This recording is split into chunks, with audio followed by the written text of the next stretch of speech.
Welcome back to the Dope Stroke Podcast Show. I am back online here right now with the man himself, Chris Trott and Chris Ryan, otherwise known as Trottie and Bubbles.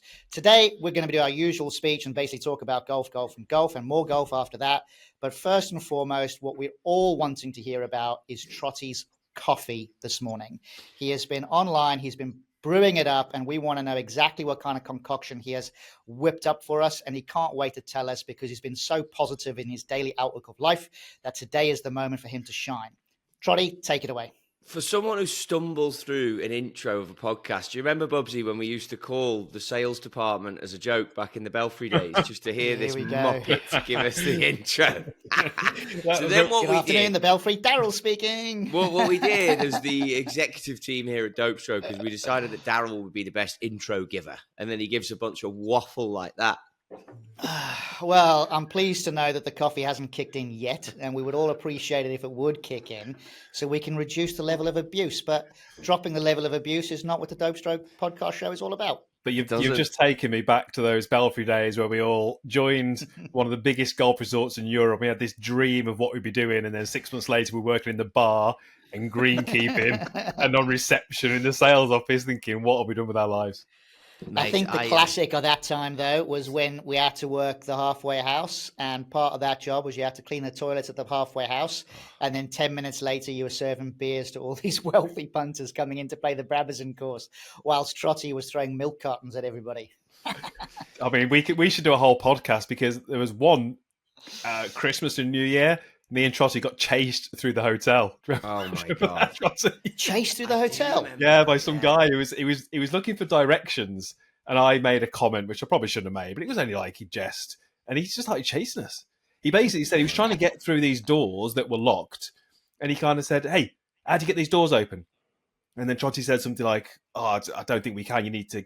It's only security who can get those open." And he goes, "How'd you get security?" And I said, well, if you kick the glass in, they'll probably come. And he started chasing us through the hotel, didn't he? We had to go into the staff canteen. So just to check, it was 2-on-1 and the two of you ran away. Oh, yeah, he was a big guy. Yeah.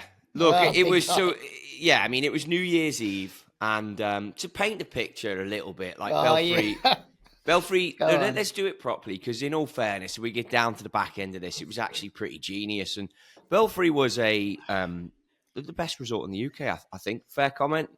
Pretty fair comment. Yeah. Europe maybe. There you go. 3 golf courses. It was the home of the British PGA. So you'd go there as a PGA pro to get some understanding of the golf. Back then it was the golf swing business world. It was equipment, playing. What was the other stuff we had to do? Rules, yeah. So they make up this whole, hey, you do these assignments, 3-year course, and you get out the other side as a PGA pro. Had to be a 4 handicapper to get in. McD was about a 48, so he had to work his handicap down. 4.8. He had to work his handicap down. Anyway, what the Belfry decided to do, they had 3 golf courses. They put all these kids who were like late teens, so anyone listening who's late teen, I guess that's where we were at the time, around this resort. And as Bubsy's alluded to, we came from far and wide. Bubsy was actually a local lad, but some of us were good players. Some of us were not so good. Some of us had come... I mean, Daryl came from South Africa, ultimately, to end up on this job. Others had come from... I mean, a couple of them were further down the line in their careers. We started the Belfry. Pay was horrendous. And we get moved around various functions of the hotel. Now, looking back, at the time, we hated it. But it was actually pretty good grounding, because a traditional golf pro or assistant pro will go and coach on a small range, might do the juniors, which is wrong in itself. The beginner pro probably shouldn't be coaching juniors. And then these guys, we had a stint in the golf shop, but then other jobs around the whole hotel. And it was 300 and something rooms, this place. It was impressive. So on this one particular night, Bubsy and I, because we were minimum wage staff, it was New Year's Eve, and we could only get paid time and a half. And every other member of staff in the building would get paid like double or triple time. And everyone else in the hotel was earning slightly better than minimum wage. We were minimum wage because we were there to do this course. And obviously doing it at the Belfry was extreme kudos. So we're there dressed in waistcoats, shirts, dicky bows, serving beers behind the bar. You got to be 18 in the UK to serve beers. There was a nightclub. we just left. Me and him were the only two assistant golf pros on shift. So obviously we like hung out together, all of us as mates. We leave the bar, we cruise through. It's like 10:12. We literally finished at 12, or it was 1:10 or something. Then the incident happens with the fire doors and the character. But mate, we took off through this hotel. And I remember Bobsy and I looking at each other going, what are we going to do here? Are we going to stay and take on this bloke who's pissed? Or are we just going to run? And it's not like America where you could file a lawsuit if they'd hit us and stuff. We'd have just been said, like, get up, you're wet. If we'd have been punched, it would have been like, your problem, you got punched in the face. You shouldn't have said anything. Whereas we were totally like sober, just finished work. So we sprint. And I don't know if you remember, mate, we got to a fire door and I don't know who was in front, but we went to grab this fire door and we slipped and couldn't get it open. And he was catching up to us, and we were young and quick. And this guy wasn't, man. And I was seeing this guy, and he was like foaming at the mouth, fat, like, woo. And I was like, Bubsy, we can't go. So we just finally we get it open. And I think that's what pressed us to really run, because the gap closed as we struggled with the door. So we just start pounding it down this carpet, and like both of us are either in like shitty shoes or new shoes. So there wasn't much grip, and like we were like Bambi on ice on the carpet. And then all of a sudden, like, it's a bit of a rabbit warren. Anyone who's ever worked in a hotel of our 45 listeners will understand that there's lots of different curves and turns you can take in hotels. So Bubsy just literally full on right angle turns, grabs me, and we whip down this little walkway, which is a bit narrow, into the canteen. Sprint in the canteen. Of course, there's the usual like tin tuna and boiled eggs on offer at freaking midnight. Some Muppets in there who work at the Belfry, who just anywhere in the building, like a janitor and freaking someone else off of somewhere else at 1 a.m. And he just bolts through the canteen. It wasn't very big, you know, all his staff eating in a tiny little space. Bolts out the other side, and then you're hit by the cold air in the outside. You're in the parking lot. So Bubsy dashes into his car, I dash into mine, out of there. Next day, you know, we screech tires and leave. Next day, we're obviously probably on the early shift, knowing the way the rotors work. And people are like, do you hear about the member of staff chasing people through the canteen last night? Blah, blah, blah. The security cameras are trying to catch which members of staff it was. I'm almost certain we would have had a bollocking just for saying.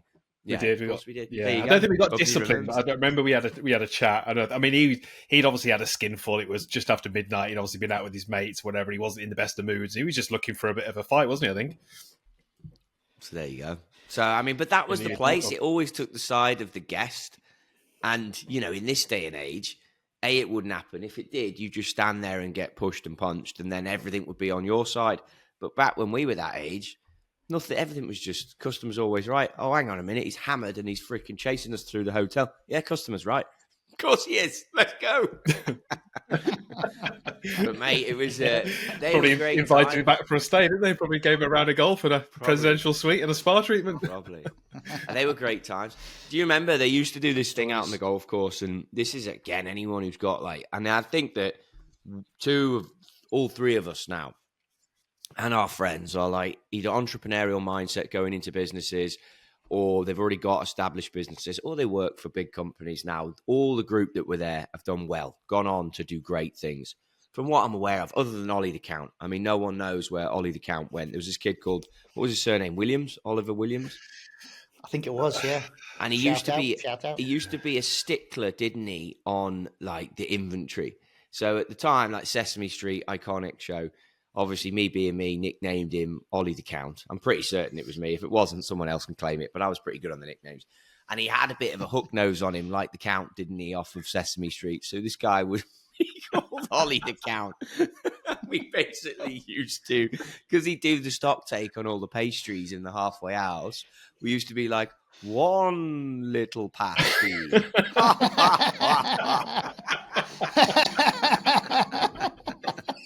I mean, I hope people listening to this find it funny, but it was genius. And it was British banter at its finest. And he's the only one that I don't have a clue what he's gone on and done. So, Ollie the Count, if you're one of 45 listeners, other than the lads' mums and dads, please get in touch with the Dope Stroke Show. I'll never forget one day when Turbo was in there. Tom Rourke was in the halfway house. and I'll probably get the exact details of this wrong, but there was a corporate golf day, and back then if there was a corporate golf day, they'd often, just give all the people playing golf free drinks. So you'd mark down what they had, and you'd bill the company at the end. And there was always about a good 8 or 9 of us working at any point, wasn't there? So we'd always pop into the halfway house and we'd say, hey, is there any corporate accounts? And if there was, we'd sort of maybe have a Lucasade and pop it on the account and charge the company. Maybe not quite like that if anyone wants to come back on it. Anyway, so Turbo's got this corporate account, and so he's obviously signing things off in this corporate account. And the woman organizer pops into the halfway house and she says, I'm just double checking this. You've put down here 45 Red Bulls. And he's gone, yep, that's right, 45 Red Bulls. She goes, we've only got 15 golfers. She goes, and I've just spoken to about 6 of them and then another Red Bull. Trying to explain to this lady why they've had 45 Red Bulls between 15 of them. And these Red Bulls at the time were like 5-6 quid, which is like $10 for a Red Bull. And what he used to do, I don't know if you ever saw this guy. Obviously, this guy's gone on to do really well for himself. He works in the Middle East, I believe, still. And he's golf director somewhere or whatever. But what he used to do is he used to walk. This halfway house was quite iconic. So Sevy's famous 10th. Anyone who's not been to the Belfry, the 10th at the Brabazon is it's only about 285, 290 to the front edge of the screen. And the back edge is maybe 325. But you have to hit this little fade through these trees. There's water all around the front and the left. Really famous. And Sam Torrance put one on there back in like the 80s with a persimmon. But Sevy was like the first to do it. Or I don't know the history. It might have been Sam.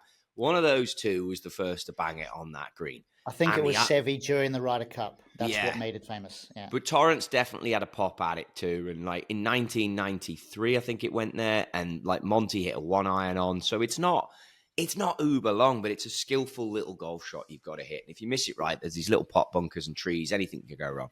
And during the tournaments that they would have there, because they'd have these huge tournaments there, guys would hit 8-iron off the peg and then pitching wedge in, or 7-iron pitching wedge.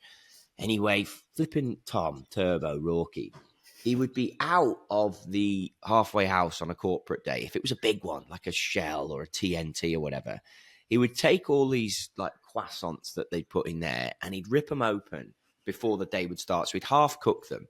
Then he'd rip them open. So they'd be frozen. He'd soften them. Then he'd take 2 dairy milks at like 4 quid a throw. He'd throw the chocolate in there. He'd close the croissant and he'd heat them for a chocolate croissant. Or in his mind, he'd run outside and call it a pain au chocolat. So he would basically, there was this tiny little hut, right?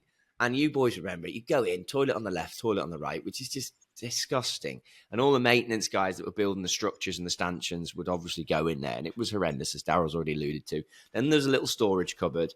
And then you'd be into this small halfway house with pictures of like the 70s and the 80s in there. And we'd be in there, and it was grimy and disgusting. And Turbo would come running out of the halfway house because you couldn't miss it, but some people wouldn't really want to go in. British culture, didn't want to spend a few quid on a few drinks. And he'd catch you as you're walking off the 9th green. And he'd be like, we've got a special on today. Drive Sevy's famous 10th with a Red Bull that will give you wings and a pain au chocolat to calm you down. It's only 12 quid. He'd be like, 12 quid. He'd be like, don't worry, TNT have got it this week. I've put you down for 3. And this guy would be off like 25 and he couldn't even peg the ball up. Never mind miss the hotel or the freaking tent. And Turbo would just upsell the crap out of this stuff. And he'd have done them like 2 chocolate bars, a pastry, and a goddamn Red Bull. He was a legend. But I remember Funny him, guy. And he'd say, dead face, deadpan to these customers, seriously, like he said, this is what Sevy had before he drove the green. This is what Sevy had in here before, and he'd try and sell it as like, this is I what was in Sevy it. ate He'd be like, before he- I was in it. I used to serve it. It was crazy. But I mean, look, it was great lessons, and we've done the first 10 minutes of this podcast talking about it. It was amazing, and I think that flipping it to sort of, you come out to the States, and these boys over here, some of them are Texas Longhorns, or they're from Yukon, or they're from Oklahoma, and they've got this network of people. And these guys are great golfers, obviously, that get on the tour, but they still tell stories of the time that they were at college and stuff. And this wasn't the same as a college degree. It was a different type of thing, but it was an amazing fraternity to get into for sure. You know what I mean? It was good.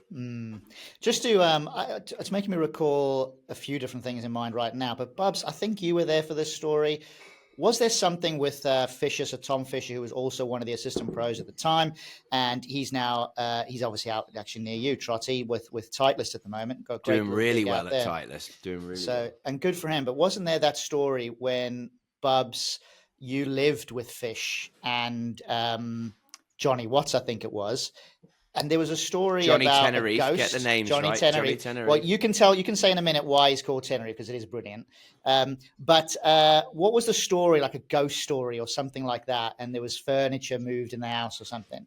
Wasn't there a comedy gold story related to that? Oh, mate, I can't help you. I don't know. I don't know. I can because I was involved in it. It's a long Well, story. you lived in that house Go before on. I lived in that house. Everyone lived in that house.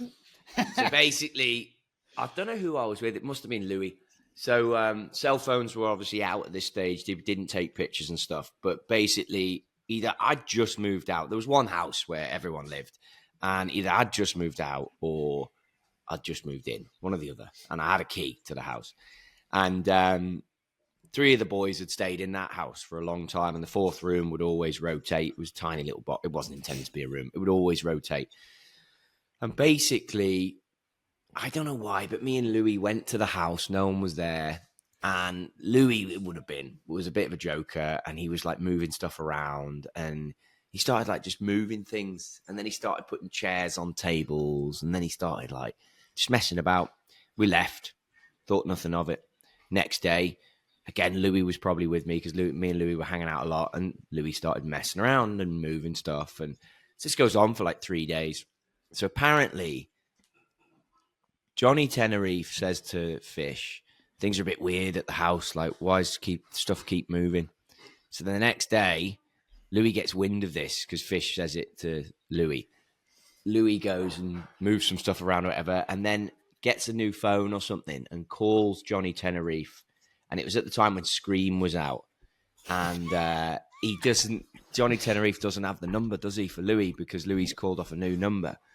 And he just says, we're watching you.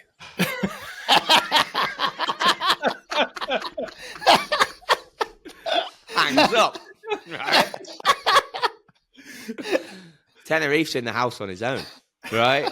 And apparently, after Louis then calls back 10 minutes later and says, like, again, we're watching you. And freaking puts the phone down. Tenerife calls Fish, freaking out. Calls Jamie Wood, freaking out. Calls the police, freaking out. The police. That is where that story goes. But Louis kept it going for like 50 minutes. And the poor lad was just beside himself. Flapping. Beside himself. But funny times, yeah. And then obviously there was what they did there. And again, we'll have to get off this subject, but they did an order of merit.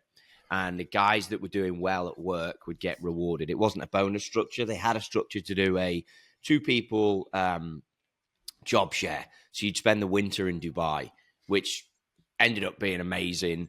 And if you'd done well in like sales in the fitting centers that you went into, which led for me getting the TaylorMade position, Fish with TaylorMade, ended up with Titleist. But it was amazing. You boys were Callaway, weren't you? And one of you was Ping, I think, at Titleist. Anyway, amazing opportunity. But Fish was ripping on this like order of merit, doing really well. And if you remember, he had to work the Belfry bar, which was the main bar. And the poor kid had put these late night shifts in and all this. And it was a Saturday. And someone called him to tell him about the Liverpool score. Fish was a Preston North End fan and like a Liverpool fan, I think, his second team. Or someone had scored last minute.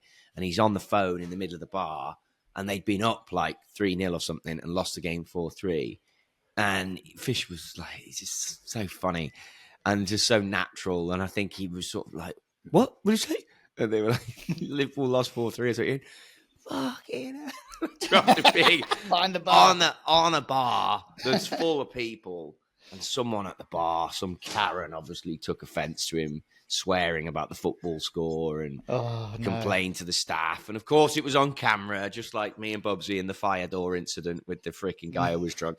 And the poor kid got like minus 100 points, but you could only score 5 points at your best day at work, got you 5 points. So he's gone from top of the league to like relegated down 2 divisions. And it's just like, what was that all about? And I'm like, yeah, stupid. Wow. But anyways, Well, moving on. Let's get on to this week and the Dunhill. And coming from the Ryder, I know what we slated to talk was coming from the US Beth Page. Shout out to the boys. Whoop, whoop. Winning the Ryder Cup. Then getting over to the Dunhill. And you peel down that leaderboard and you can have a look at, McIntyre, Hatton, big old Sterney. What a legend, still going at third place. John Parry, we won't talk about his ex-missus. And then it gets down into a bunch of names that, other than Jameson, to be fair, but, and Oosterhausen at East T11. But, I mean, if we look at those top two, then fair play to the boys. And McIntyre winning it by 4. I believe you lads can relate to this more. I was actually had a meeting with 2 Scottish blokes who said it was coming in like flipping Hurricane Susan or whatever was coming into St Andrews. Didn't they call it off at St Andrews? Yeah. It was Storm Amy. Storm Amy, that's it, yeah. I mean, it was pretty... coming in. Stormy Amy, because she knows Stormy Parry. Amy. I mean, I was just she knows Daniels. To Daryl before we hit record. I mean, I obviously watched the Ryder Cup on Sunday. It was great, and then I get up on Monday, and I always think the week after a Ryder Cup, you start to see on social some of the other clips coming out, some of the other clips of Shane's putt from people who've recorded it on their phone and different angles, and you see the party and the celebrations. And I'm kind of loving that. And then it's Dunhill, and I'm not ready for it. I'm not ready for another tournament. Do you know what I mean? I just think you need to let the Ryder Cup breathe a little bit. But it started, and I think Thursday was okay weather-wise, but the forecast it wasn't by surprise. The forecast was this storm was going to come in, the north got hit worse. Amy, some of the stuff Storm Amy. Yeah, some of the clips were... Stay away from her, Bubs. Yeah, I mean, you've gone from watching the... elation of the Ryder Cup to seeing, Dustin Johnson in full get-up with rain on the camera and he's full-on topping a fairway wood into a howling breeze. It's a difficult watch when it's like that. So they just... I heard that Amy's Lauren's sister. Our producer, Lauren's sister. Right. In it? And that's what I heard, Bubsy. Well, that's it. So they couldn't play. So, I mean, I was going to... Dazzler, what you've obviously not hosted tournaments. What's the conversations there? Because that could have gone into a Monday finish. What would change from it going into a Monday finish to being a kind of 3-round event, which it ultimately ended up being? Well, that event is quite unique, actually, because it's obviously played, well, not obviously, but it's played over 3 courses. So you play at King's Barnes, you play St Andrews Old Course, and you also play Carnoustie. So basically, you have to play all 3 rounds before you can make the cut into the final day anyway. So arguably, they could potentially have gone into the following Monday, but it would have been quite difficult to be able to achieve that because it would be a full day's play with a full field after making the cut. So the logistics, everything like that would have been far too difficult to be able to process, both from the player's perspective, but also from the tournament committee as well.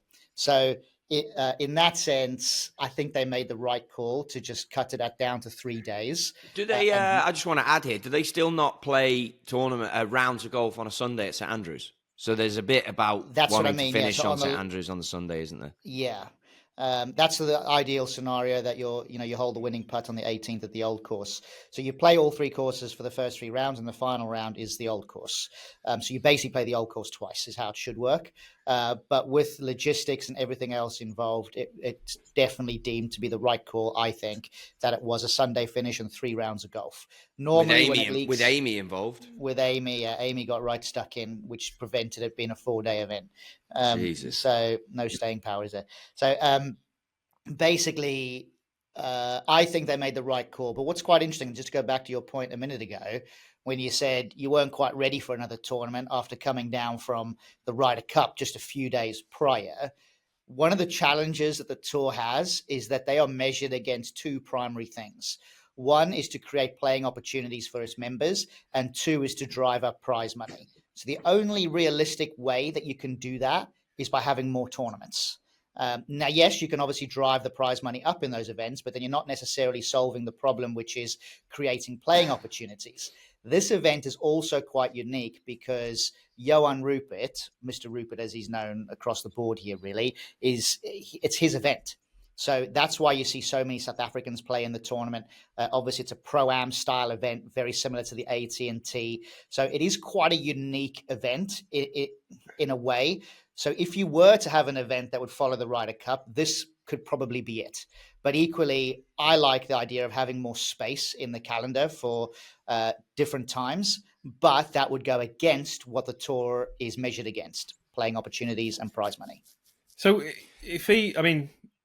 like I said, I wasn't ready for it. I like a big event, whether it be a major, whether it be the Ryder Cup. I like to I'm not ready for more golf. I like to, see the aftermath. I like to see the interviews of the players. I like to see that coming through socials. And look, we've all got our social feed. There's only enough room for, a certain amount. So I wasn't even aware that tournament was on. But the Ryder Cup's every 2 years, and obviously it's US and it's Europe. And I appreciate that we're talking about the Ryder Cup being Europe and US, and there's obviously other parts of the world as well that play golf. But will that tournament, i.e., the Alfred Dunhill, that's a big event, right? It's not a Rolex, but it's a big event. Will they be speaking to the tour and saying, "Can we move"? Because surely that's going to impact their viewing figures. Because I'll be honest with you, I was not interested in that event, really. I followed the result a little bit, but I'm just not ready for some more golf watching different conditions. If that was a non-Ryder Cup year, I'd have watched it a bit more. You got to think, though, that tournament used to be that 3-man team thing that was a brilliant event when we were kids. It was three players from each, pretty much loads of countries would come and play. I don't know how you qualify for it. Can't even remember the name of it. Mega tournament. That's what that used to be. So it would be a team type affair without the pro-am side. I don't get so sucked into the pro-am side, but if you look at St Andrews, a lot of people go and watch it. Obviously, Bill Murray's a stalwart. Andy Murray, they made a big deal of him now this year. Some of the players can bring their parents, like the Fitzpatrick family played, the mum and the dad and the brother. Brother's obviously in his right, is a decent player, to be fair, on the tour. But I think it goes there through tradition. I think it goes there because the university's back in. I think it goes there because if Hurricane Amy does come in, then at the end of the day, that's one of the only courses in the UK that you can dry out and get back out there. You know what I mean? It ain't the Belfry. Yeah. It's an iconic location, though, to be honest. So I can see why Johan Rupert would want to have his event there anyway, and he has the event down in South Africa as well at Leopard Creek. So he's really into his golf, and he's really into the sort of prestige of it. And St Andrews, I mean, it's golf mecca. It's like the home of golf in every sense of the word. Every shop, every coffee shop, restaurant, whatever it might be in the town, it's a village centered and built around golf. So I can see the attraction. So when I said, will he be speaking to the tour and asking whether he can move it, I'm talking in the schedule. Does he have enough power to go, hey, this is a big event, I don't want it the week after a Ryder Cup? Has he got any power to dictate that or not? Oh yeah, he's definitely given some previous CEOs a few rollickins over the years, so I'm pretty sure he has quite a lot of influence with the tour in order to move in the schedule. But sometimes it's not that easy to move the schedule because tournaments are contracted for several years. So you will get a week in the calendar which you're contracted to, and you might not be able to move earlier or later. And that presents a lot of the problems as well, because what Johan Rupert's going to want to do, he's going to want to try and have a strong a field as he can have. And you only have to look at the number of Ryder Cup players that actually manage to get to the tournament. That event has appeal. Whereas I would say that, if it coincided maybe earlier in the season following a major or the week before a major, you might find it even harder to get some of these players to come to your event. So I think there's a lot of moving parts to really dial in which week you should have.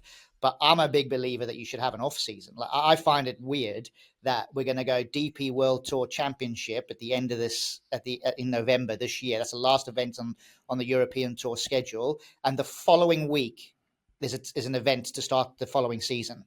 To me, I think that's just daft. I mean, just take Christmas off, for crying out loud. Start again in January. Give the lads a month off at least. But it's not what the tour are measured against. That's the problem. It's not what the objective of the tour is there to provide. So it makes it difficult for them to be able to have an out-and-out off-season unless, the national opens, for example, become really heavily funded, and maybe they change the requirements as to how many players can actually compete on the tour. I also don't think this field is that bad. If you do look down it. No, it's decent. And I also think that the Monday, Tuesday is dominated by post-Ryder Cup news, which I think is good. So that brings a bit of hype to it. I think they made a big song and dance of those two celebrities I've mentioned, which is fine. I think it's interesting, and I want to pivot to that, how you've got 3 Scotsmen inside the top 12. And again, Bubsy, you can allude to that and playing. And I think I had one more point, but I've actually forgotten that point. But in my sense, the wraparound schedule. The problem is, we're looking here. This field probably 156, is it? No, a bit more. You got more. a few more in this field for the various whatever, but there is a whole level below this that need to play golf. So by putting those events on in South Africa, used to be South Africa, I assume it still is. I haven't seen the wraparound schedule, but looking at how the Sunshine Tour used to be that, don't know now, how that supports the European Tour. It's like what the Asian Tour used to be. I mean, the Asian Tour was big supporter of the Sunshine Tour and, the European Tour. So now if you look down this, we've got, I'm just looking at the bottom, so he hasn't played well this week, but Gavin Green is in here from Malaysia. You go a bit further up, there's a Hong Kong flag on there. So you can see the Asian boys are coming and playing. A lot of Americans in this field. Afi Barmrat from Thailand. He was a tour star that was found before. But that's why you see like a ton of South Africans and a ton of Asian guys who've had careers as a result of their presence on the European Tour. This week, maybe they didn't perform, but then bringing it all the way back to the Scottish boys and having been with a strong Scottish player this week, amateur player who's now a former Walker Cupper, but I was chatting to him about the Scotsman and the weather. Bubsy, like seeing three Scottish boys in Jameson, Grant Forrest, and then McIntyre winning, he played an absolute legend on one of the days. Talk to me a little bit about the conditions and how the games travel and what the Scottish lads have to do in order to be that good. Yeah, I mean, it's when you get three in the top, what was it, top 10, top 11? Top 11. Top 11. It obviously shows that they're good in those conditions. I mean, look, three Scottish lads performing well in Scotland, it's no surprise, really. But I think, me and Darryl were talking about this a little bit off camera. I think what these players do very well. I mean, look, you look at where they were last week, New York, completely different golf course. What happened there? Fairways. I can't remember. Well, we won the Ryder Cup. Oh, yeah. Sorry. That was it. And then obviously you got to jump on a jet and get over to Scotland and play different golf. And I think it shows that what they do is something quite different to what amateurs do. And my experience would be, for coaching for the 20 odd years, people seem to want to come for lessons and almost get given a golf swing, and they almost want to practice that golf swing on the driving range. And they almost want this step-by-step guide as to how to hit a 7-iron. Where should the ball be? Where should my weight be? What should I do here? What should I do here? They get a ball flight, and they almost then want to just pick that golf swing up and then go and play golf with it. And actually what these guys do is, if you ask someone like Bob, over the last 2 weeks, Ryder Cup and the Alfred, what's your ball position for a 7-iron? He's like, well, which course? What shot? Where's the flag? He doesn't have a ball position. He's got a kind of baseline, but he moves it around quite a bit. So playing in Scotland into the breeze, he's going to be moving that ball back. He might be setting his weight a little bit more forward. So what I see with the best players is they're more versatile in their golf swings. They play the golf course. They see the ball flight that they need and they create that. Whereas amateurs don't tend to do that. They tend to like the idea of having one golf swing. And I always think, when I look at the people I've spent time with who've got to a decent level, we're not talking world beaters here, there's got three on this podcast who've got to a fairly decent level. Most of the players that I've spent time with who got to a good level started as junior golfers. And as part of junior golf, when you get to a club and you get in and around a few of the juniors, you get a good friendship group, this is certainly what I did, you explore. We would go to the drive range and we would try and hit the ball picker with a 7-iron. And we would just try and take a 5-iron and see which of us could hit the biggest hook and which could hit the biggest slice. And you're messing around, but what you're doing is you're developing skill. You're learning how ball position, stance width, how close you stand, how fast you swing, how much you rotate the face, all these things, how they contribute to creating a ball flight. And they're developing skill. And someone like Bob has deployed massive amounts of skill to be able to go New York, Bethpage, play the golf course, jump on a jet, completely different golf course, but he's deploying skill. Golfers like to rely on technique and they don't think about developing their skill. And I think there's a big missed opportunity there. I think if you can think of it in two ways of, look, if I can develop the best golf swing I can and I can become the most skilled golfer I can be, then I can perform well. And my analogy would be, think of the golf swing as like a tool, but you need to know how to use that tool.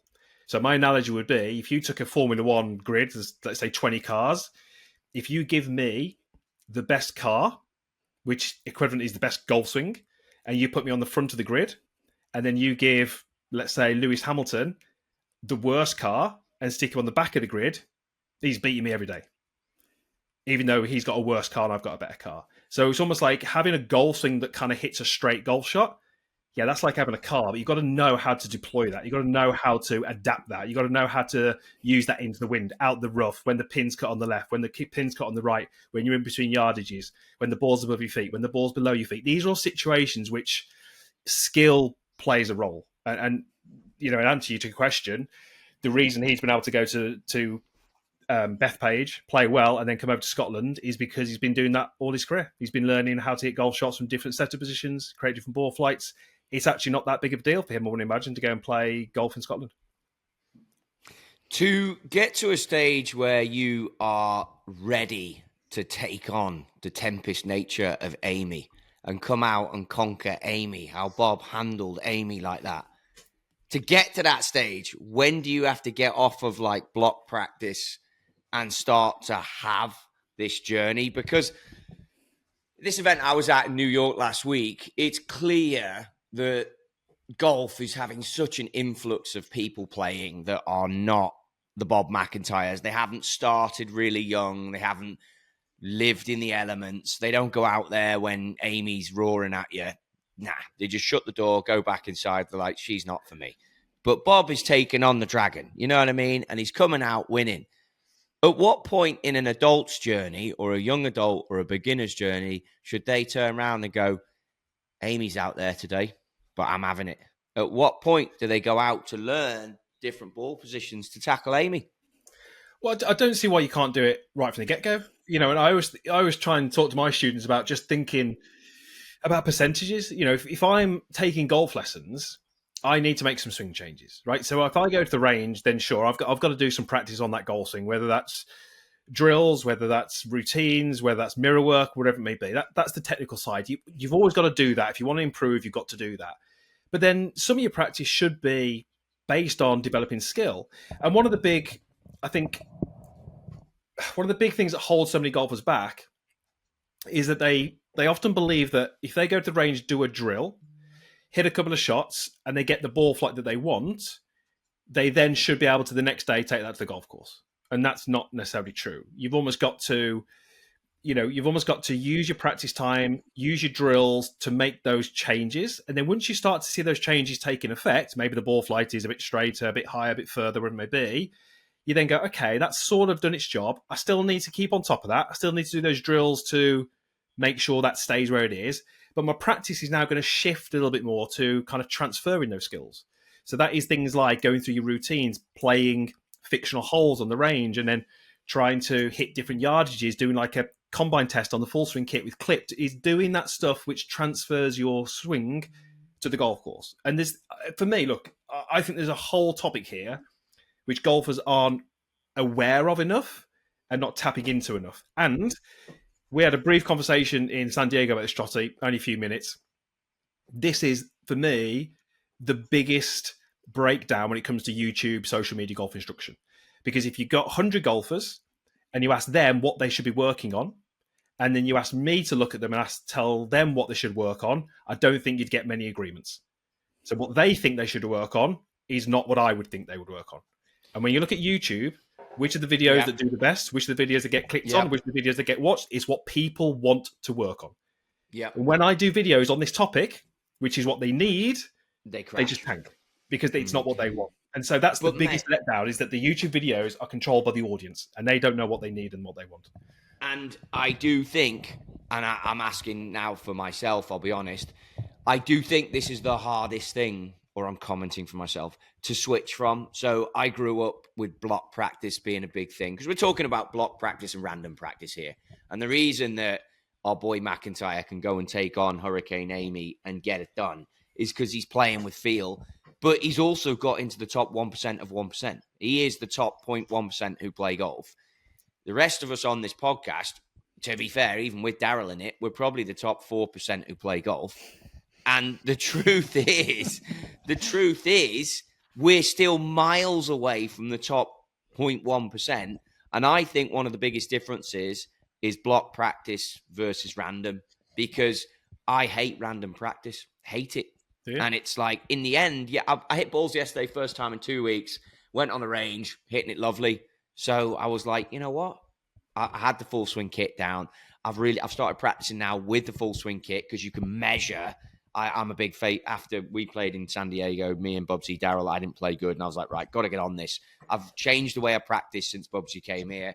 I've got one way now. I'm like properly, everything's measured. Full swing down. What's your path? What's your face? What are you actually working on? Let's get real about this, because you can't hit it how I hit it when I played with him. It was real bad. Then basically get your couple of training aids out to keep on top of it. But the last piece of this is struggling to do random practice. And I went out on the course, and this is, I guess, a question for Bubsy, trying to feel and hit draws. First hole at this golf course needs a fade. I hit a draw. Doesn't get out the right rough. Hangs up in it. Miss fairway.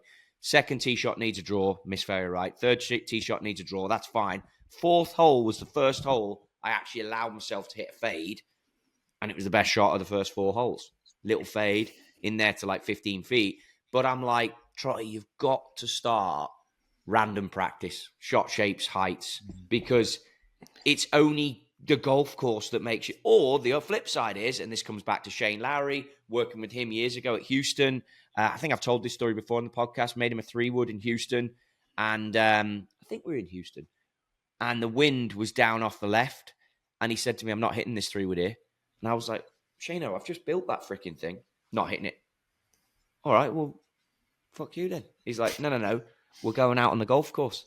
What do you mean? He's like, we're going out on the golf course because I will not hit balls downwind left to right. And we started having a whole conversation about, because then you're into a flipping long walk when a player wants to test on the golf course. So I'm like, Shane's brilliant. He's playing with GMAC at the time. So I'm like, whatever, I'm going to go out. And every chip shot he hit, I started thinking about, well, how will I play that? Everything was a high, soft lob. And I said, Shano, why do you high, soft lob everything? And he said, because where I grew up was a really short little golf course with upturned greens, and every pitch shot needed to be a high, soft, handsy lob.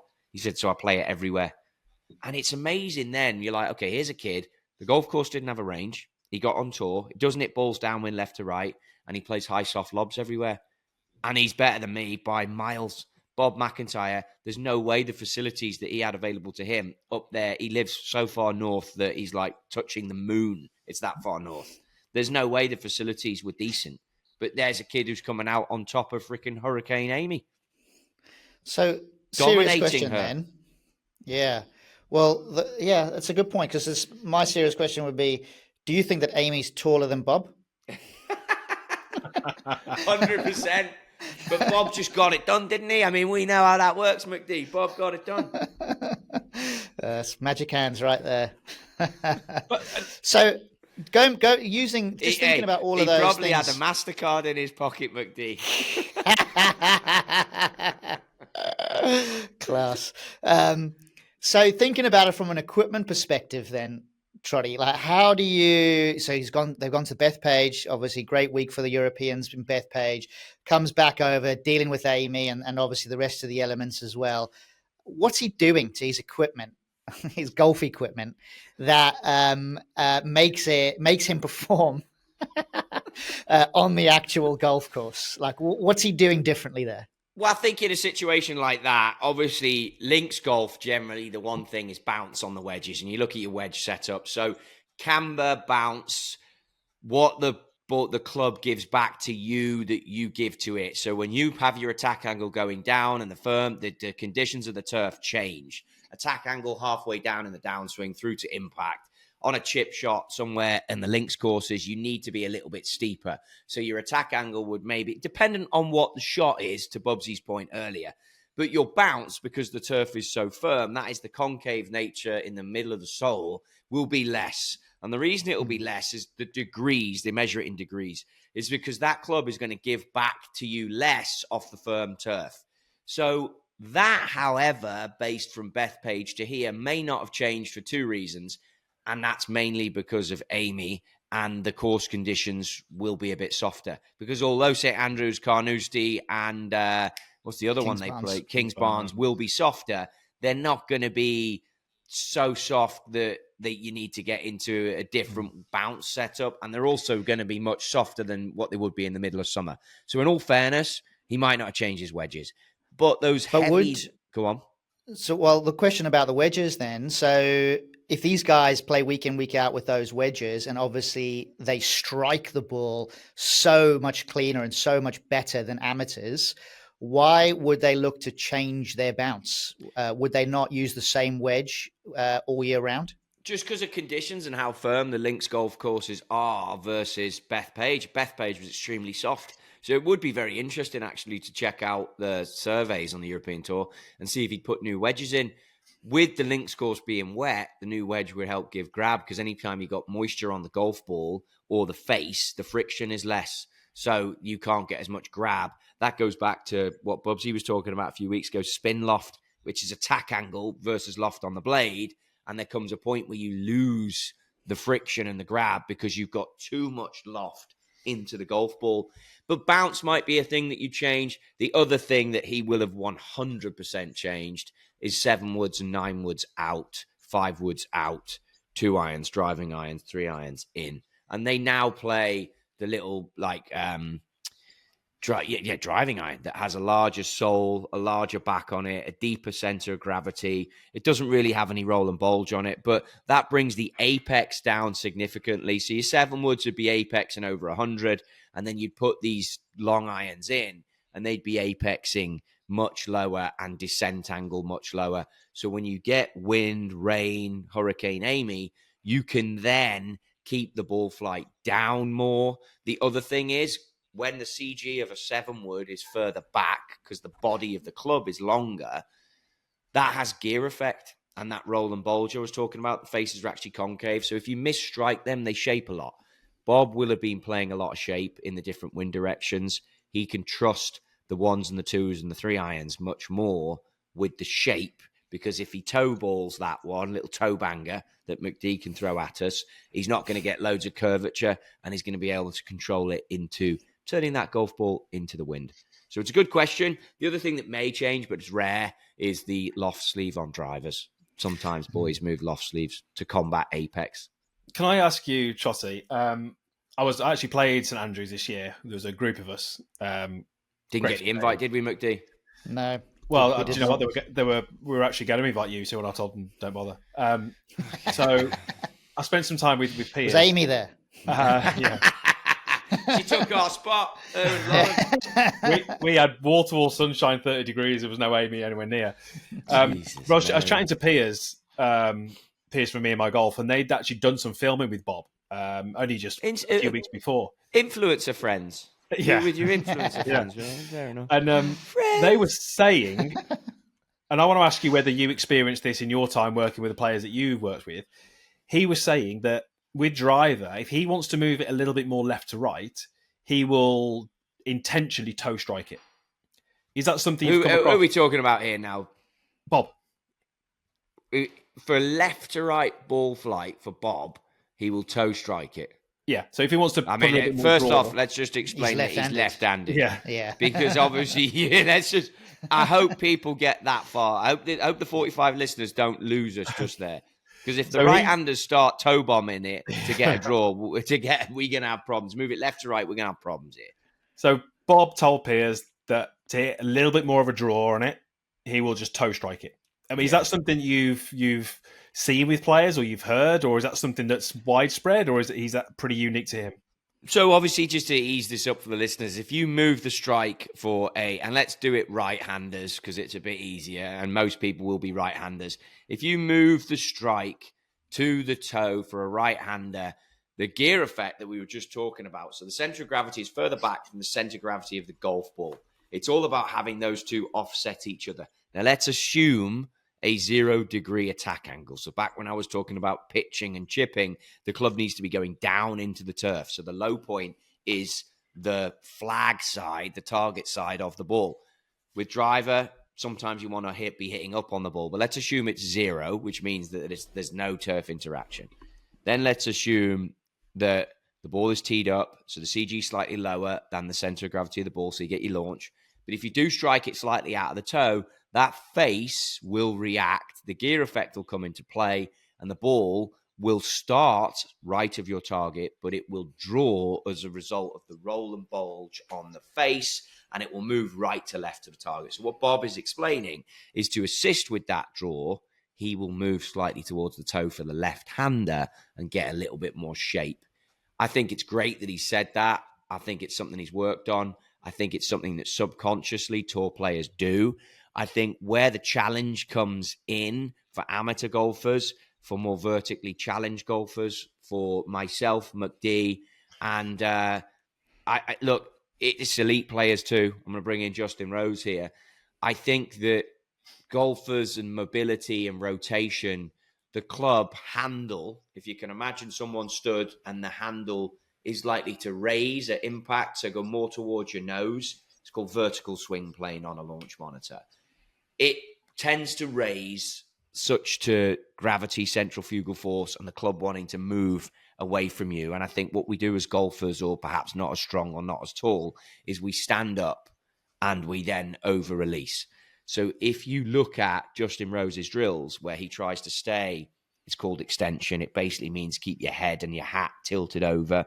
We've seen Tiger Woods work on it. Joachim Neiman is fantastic at it. Side bend, effectively keeping your arse, your butt, your belt buckle out of the way.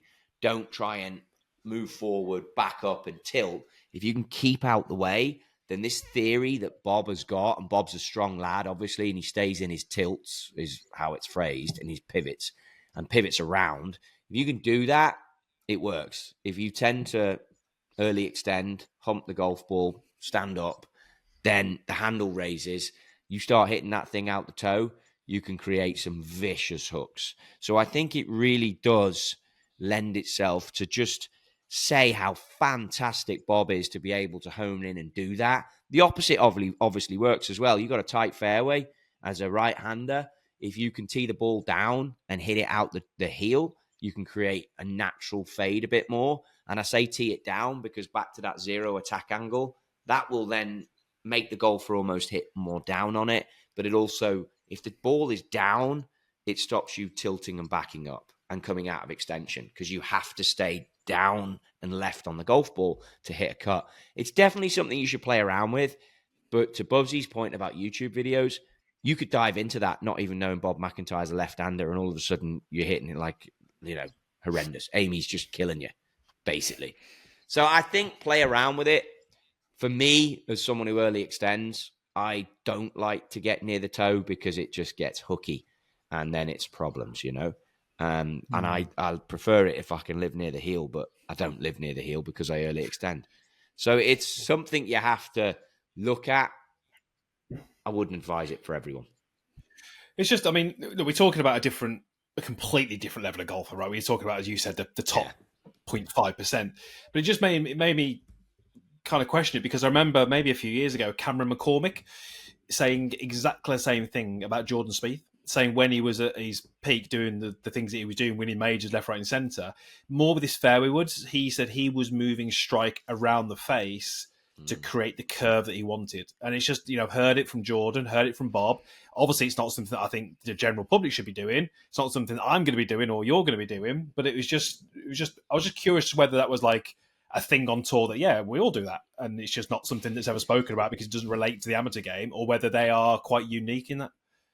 Do you know why I think we're not doing it? I think it goes back to block practice and random practice. And if I think about tour players and I think about how they practice, they're there all day. They're not there for a little bit of time. Like these practice days, they're all there all day and they play around with these things and they do these different testing. They're so much more playful than we are. Yeah. And I think that we all try to be perfect. And I think if you try and be perfect, you run into problems. And I think that if people made it this far in the podcast, I personally have challenged myself to try and not be perfect on a golf course. I know you guys have known me a long time and I was a better player when I was younger, but I was seeking perfection. And in the end, it cost me hitting the peak of what I could be, because you realize that touring pros are not seeking perfection. And I know that will be alien to a lot of people, But I think that whenever you explain it, Chris, you do quite a good job of it. And, your strength is your distance off the tee. You hit it straighter now, I think, than you did before. But it's like when you've got as much speed as you've got, and I know it's not as much as it was, but perfection, it's hard. Club's moving quick. It's hard to hit that thing out the middle. So, Dazzler, when you were 20, 22, 23, back at the Belfry, do you think you'd have been a better golfer due to more swing work or due to more what Trottie said, get on the golf course, be more playful, learn to score, hit different shots? Which do you think would have made you a better golfer? I think I would have enjoyed being more creative, being out on the golf course, trying lots of different shots more so. I think I was probably quite influenced by, Kev, Trottie, and some of the other guys that were good players at the Belfry who did chase perfection. And actually, what I've come to realize, same in business, actually, perfection is not the objective. It's results ultimately, and outcomes is more effective than the how. So I think I would have been a better player and become a better player had I been a lot more creative. But the truth is I was never that long off a tee. So I would have been much better off just trying to figure out how to hit the ball a lot harder and add creativity at the time rather than try and go for a silky looking golf swing or whatever it might be. I just don't think that was really how I was built, but I was trying to be more of that. So to answer your question, what would make me a better player? I think definitely creativity is the way to go. Be prepared to make mistakes, basically. Yeah. So I think that's true. And I think going back to what I was saying a minute ago, Trottie's obviously been up close and personal with possibly the best golfer on the planet that's ever lived, Tiger.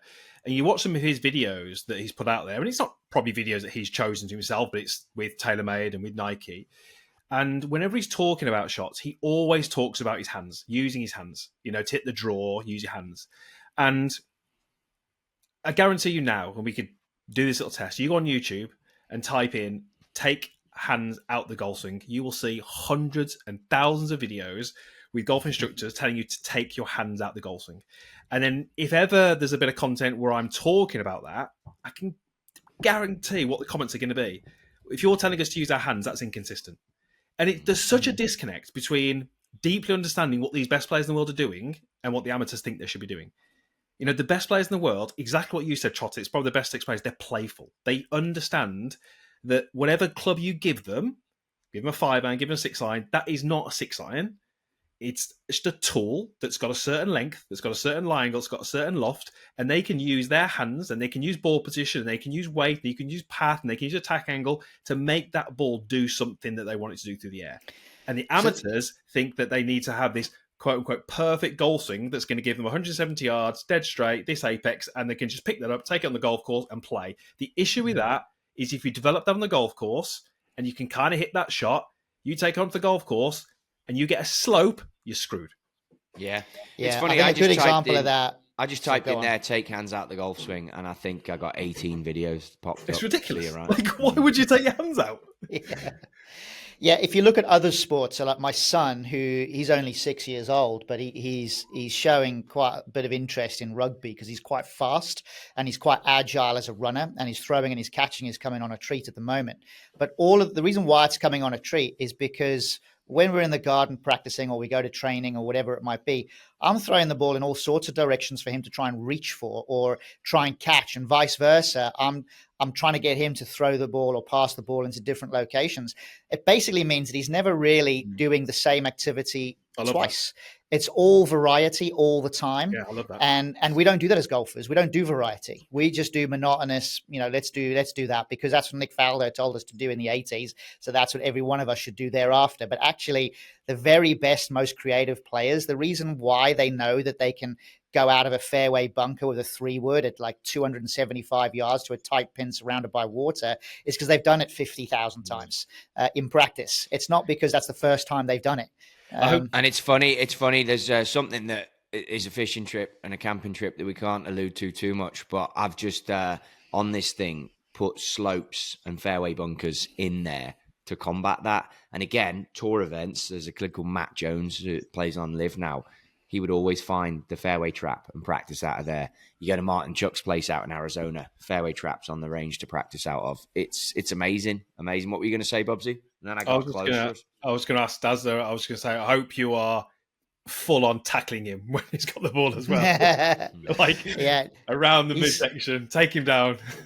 Yeah, it's funny though, when he plays football, he's quite aggressive. Like he really gets into you and pushes you off the ball. With rugby, he's a little bit more delicate because he doesn't like to be touched because he thinks he's so fast. He likes to tell you he's 6. Yeah, I mean, it's probably good practice because he's probably as tall as you, isn't he? Oh, he's taller than me.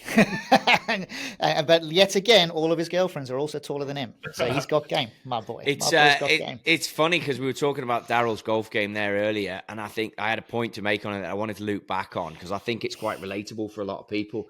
I think Daryl, and I don't know, but before I met you, I don't think you'd play golf with that many good players. And I think when you got over to England and started hanging out with people who could half play, it was very evident that there was a lack of understanding as to how to hit certain shots. And I think that he went away and built a golf game that was around one move Daryl has where he loses a lot of power. He doesn't hit it very far, is what he's already said here. And then he started learning about golf equipment, and he started putting golf equipment in that would give a much greater speed, but you couldn't hit the shots because the way the clubs were set up, the ball would be on the face for such a short period of time that there was no way to shape and hit and feel. So he didn't have the foundation, then learned a ton about equipment, then put in like sledgehammer clubs. And every time I picked up his clubs, I was like, this is really hard to play because these clubs aren't right for trying to play. They're just designed to hit it far. And it was very interesting. And I think a lot of people probably have a similar journey in golf to what he has, then have a couple of fundamental errors, then go back and seek out help from a golf pro. And then you got to rip the Band-Aid off. And then you find yourself doing block practice. So I think that block practice is required to make a technique change, but you have to do random practice in order to get better. 100%. So I think to conclude this, it's a combination. And I think that if people out there are looking to improve, I think take a combination of block with a launch monitor if you can get it to make sure you're doing what you're trying to do, which is why I lay mine down now, because I have to be able to move the club in a position. If I don't, then I'm not doing it. And then once it's done, turn it off, put it away, and then either get out on the golf course or hit different shapes on the range. And I would always say get out on the golf course if you can. Nelly Corder, mate, when I spent some time with her in Florida on a media thing, great girl. I've spent a bit of time with her through TaylorMade. One ball, one chance at it. If it goes out of bounds, re-tee it, penalty shot. Do not play a second ball in practice. So just to conclude on that, I think what I've done whenever I've worked with students who are kind of, starting to make some swing changes stick, I will say to them, a good practice session, if you think about it, would almost be 75% that practice session, you're trying to create success. And then the last 25%, you're trying to force failure. So what I mean by that is you're spending 75% trying to do the right thing, but then you're trying to make it fail. And what I mean by that would be, let's say I get a student who hits 27 irons at a flag, flush, perfect. I'm going to say, great, now hit me that same 7-iron, but let's just put a towel, roll it up a little bit, put it under your back foot. Just to throw them out their comfort zone a little bit. Now try and hit with that shot. Okay, now let's put that towel under the left foot. Okay, now let's put the ball a bit higher on a tee peg, just to try and make it fail, because they're trying to recreate the golf course, slopes and undulations and ball height and all these kind of things. So I like to finish a practice session trying to make it fail. That might be building pressure. As Trottie said, using one ball. You might be saying to yourself, right, if I don't hit this shot, then I'm going to go and do the washing up for a week at home, whatever it may be. But try and create a situation where it might fail, because the golf course is going to make it fail. You've got to be practicing that off the course as well. Amen. It's good. It's good, boys. Hopefully people pick something up from that. McD, why don't you tell us how you used to close things out in the sales calls at the Belfry? Do you know what? I can only remember the welcome. I'm not sure how I used to close it off. It would usually, though, if I was closing it out and it was a sale, I'd normally say, okay, look, we'll be in touch and we'll get your credit card details and thanks for your business. So you'd let them go without pretty paying? Much what I do now. I'll put them in touch with their finance team. All right. Well, everyone say thank you to Amy. And let's wrap it up. Yeah, thanks, Amy. Cheers, Amy. See ya.